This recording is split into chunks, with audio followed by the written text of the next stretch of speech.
Okay, conflict. Conflict is probably one of the most important parts. Obviously, each of the pillars of writing are very important, but the conflict is really what is the conflict is the engine that drives your book, essentially. Without a central source of conflict, or better, several sources of conflict, many aspects of the book will suffer. If you don't have conflict, you're not going to have very good pacing. You're not going to have very good tension. You're not going to have a whole lot of overall reader engagement. So basically what this means is that if you don't have a clear source of conflict in your book, everything else falls apart.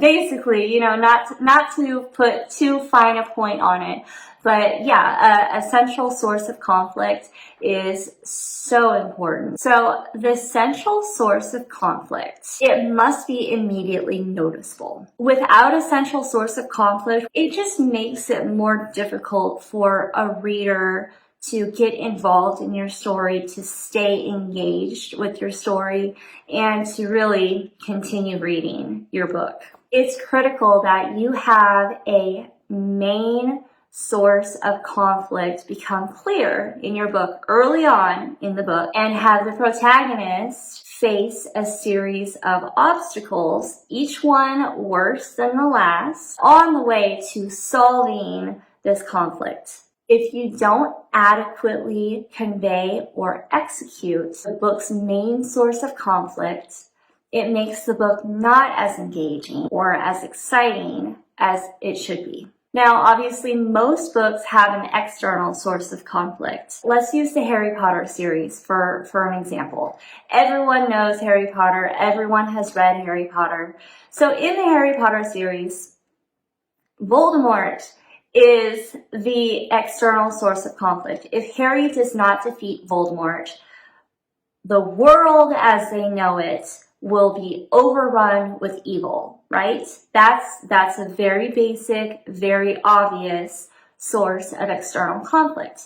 Now, there are also internal sources of conflict, okay? Now, internal sources of conflict are so much fun. I'm sorry, I'm really excited about this. Internal sources of conflict would be, for example, let's say, okay, so in the Harry Potter series, there's a part of the series where Harry goes through this internal conflict where he wonders if maybe he's not as good as he thinks he is. Maybe he is the bad guy after all. Maybe he does have that evil deep inside him.